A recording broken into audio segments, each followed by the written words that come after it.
Hi everybody, I'm back. I'm not gonna lie, this is taking a lot out of me to do this video. My lupus has been kicking my butt a little bit. I don't know if anybody can tell, but I'm much redder in the face than I was during my last video. And that's pretty much a part of the malar rash that I explained to everybody the last time. It goes across like this. And the other day I forgot my sunblock and my rash actually got sunburned. So I'm definitely feeling kind of fatigued and I'm really out of it, but I do feel that this video is important. So bear with me, everyone. Okay.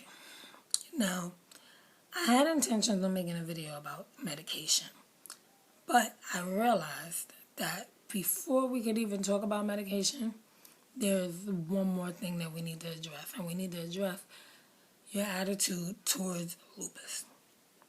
For a while on Facebook, I joined a lot of different groups. And even in real life, I joined some support groups in regards to lupus. And even though people had better insurance than me, they had more medication, they had even had their disease for less amount of time than me, or even had less symptoms, they had given up in what I would like to go with as maybe hope or faith. I'm religious. I happen to be a Baptist, and I do believe in God.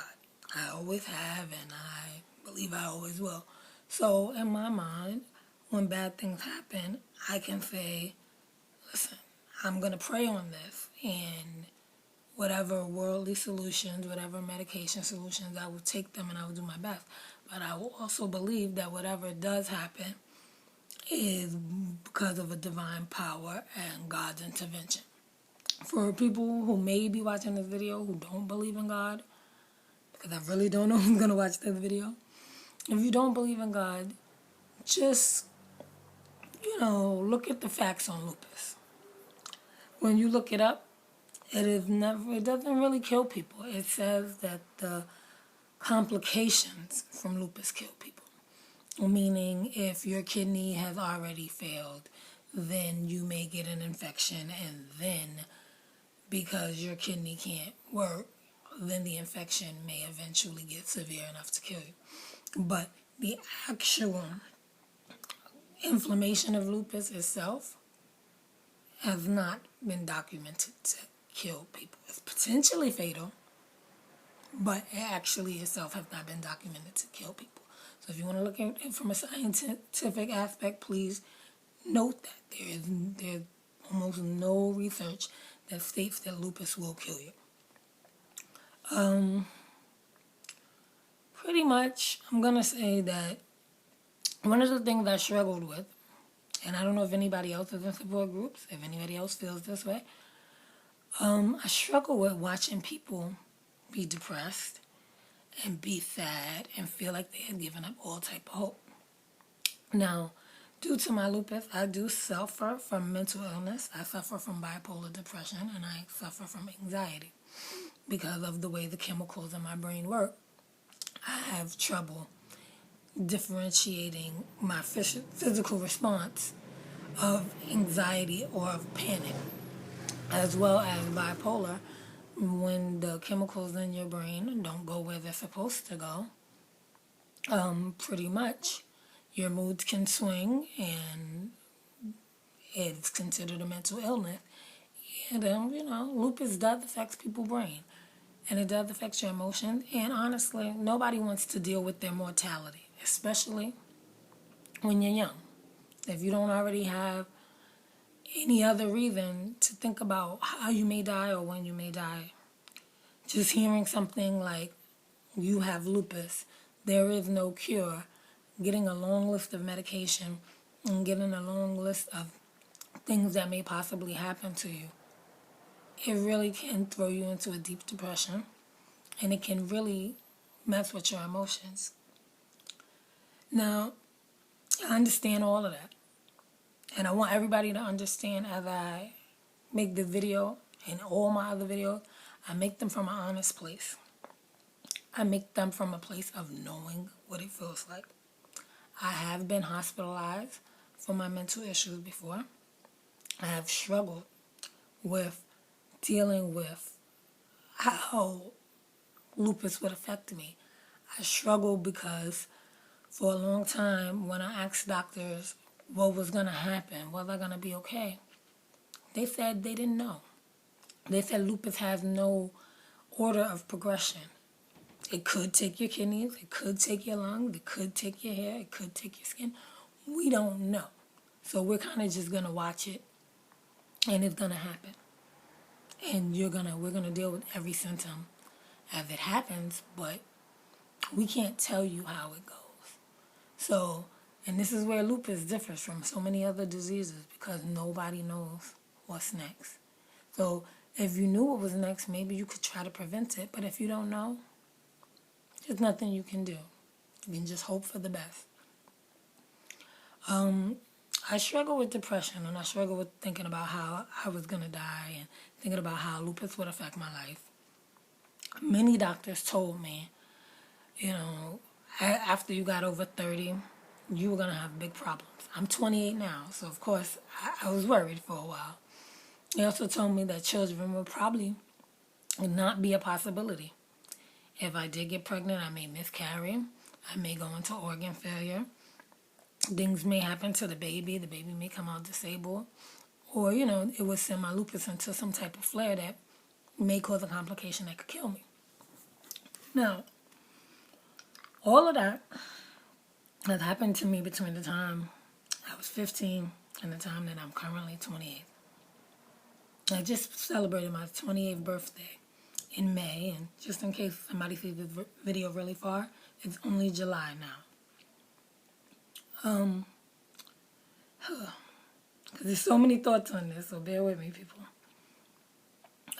I've been told by many doctors many things.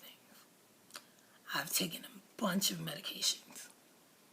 Early on, around the time that I was 19, I even tried an experimental drug because I was desperate for anything to help.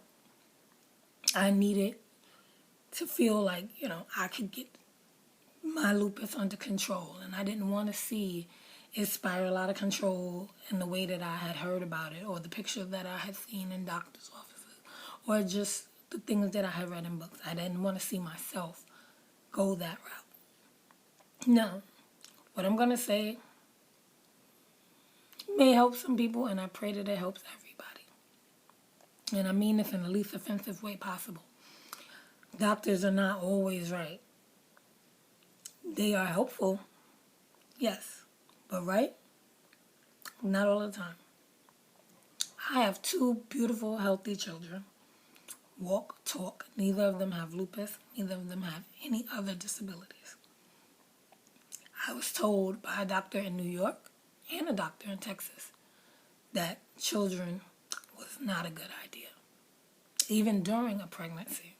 At one point by a doctor, I was told that there was a more than likely chance that my child would die stillborn, and I would still go into organ failure having a stillborn baby. That child just turned 4 a couple days ago.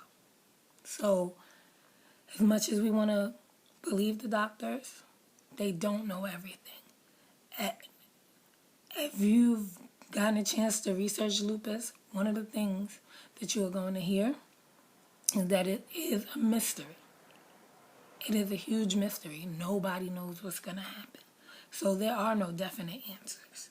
So with that, I say it really to say, have some faith. Be positive about your situation. Try to look at the brighter side of it. Okay, today you woke up with a rash, but guess what? You can walk all the way to the bathroom, to the mirror to see this rash. There are people with lupus, or not even with lupus, other diseases, or just other issues. People who don't even have disease. Maybe you got hit by a car, or God forbid, they can't walk. They can't talk. They're in comas. There is so much worse than lupus. I get it. It sucks. It's painful. It's miserable. And you really don't know when it's coming, and there's not much you can do. But a positive attitude will go a very, very, very long way. Stress kills in general. But in my own experience, I found that with lupus, stress makes things worse. For example, I have Raynaud's phenomenon, which is where your hands turn different colors or tend to tingle because of different emotional stimuli or just randomly. And when I get upset, my Raynaud's tends to act up really bad to the point where my hands almost go numb. I had to learn that my emotional response to so many things does affect me physically. My flares were worse when I was more emotional. When I was more stressed out or crying every time something went wrong, my flares got worse. I don't know how everybody else relaxes, but the reality of it is if you have lupus, you have to relax. It sucks, but you do have to relax. If you're watching this video and you don't have lupus but you're learning because maybe you're a caregiver or you just want to know or you're around somebody, try to be positive. Try not to remind them all the time of their lupus. And if they are venting to you, sometimes it's best to just be quiet because lupus is very hard to understand. And it really is bad because a lot of times people with lupus don't look sick. They can have a flare without having a facial rash. They can have a flare without having any rash. They can have joint pain. They can have body aches.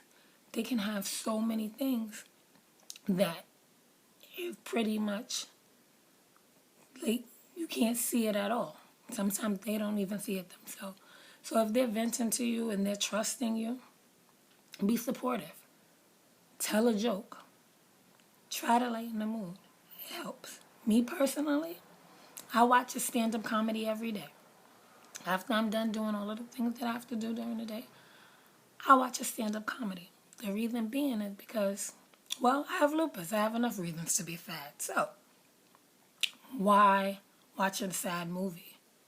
Why dwell on it? Why be miserable? So, at one point, I forced myself to watch these movies to force myself to laugh. Now, I can find the humor in almost anything. I don't always need a movie. I do it because it's pretty much a ritual, and it's always a guaranteed laugh.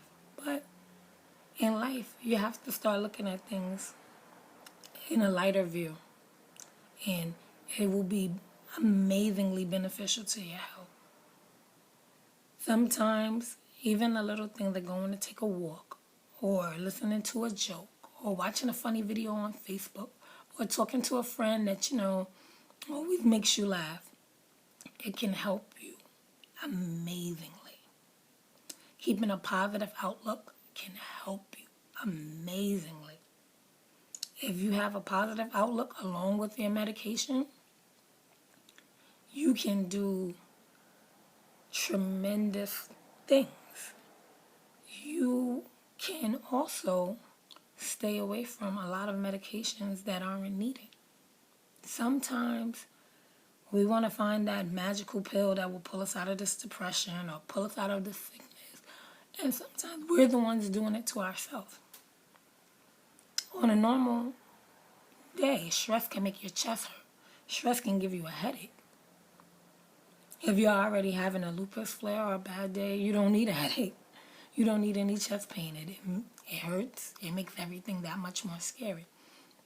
So, definitely take your medication, follow up with your doctor. But on your personal side, try to just pick yourself up. Try to take a walk. Try to smile every day. If nothing else, challenge yourself to smile every day. To at some point, stop worrying. Don't complain for a little while. And just have a period of the day that you focus on your happiness. Take yourself out. Go get a manicure. Take a walk. Read a book. Eat something that you like. I know that a lot of us are on restricted diets, but it's okay sometimes to just have a piece of chocolate because that makes you happy. One piece is not going to be the end all of the world, trust me. this positivity thing, a lot of people tend to forget. To an extent, everything comes down to mind over matter. So if you can truly look at your life with a positive outlook, you can help yourself. So if you're depressed, I hope this helps you. I hope you also understand that other people go through it and they make it out of it. I'm living proof. I was depressed for a long time, but I made it out of it. And I'm even here to say now, I'm not scared to die, and I'm not scared of lupus. There's nothing left to be scared of. Lupus is what it is, and it's going to take what it takes, and that's going to be what it is. But all I can do is be myself, be happy, not dwell in it, not spend years crying over the same thing. It's already spilled milk. For all you know, any of you watching this video, even if you don't have lupus, you could be the next person to begin the lupus research. So don't look at anything with a negative light. Look at it with positivity. One of us with the lupus could be one of the people who finds the cure or finds the next medication. We could do anything. And as long as you're alive, you have the ability to do it. You don't have to go a million places. You don't have to do a million things. But you have the ability to at least start with change in your own life. So I hope everybody definitely, gets to think about it and gets to maybe just challenge themselves to a smile, if nothing else, and just see how far it works for you. Personally, it works great for me, and I hope that it works just as good for everybody else. And, smile. No worries. Hakuna Matata and all that jazz.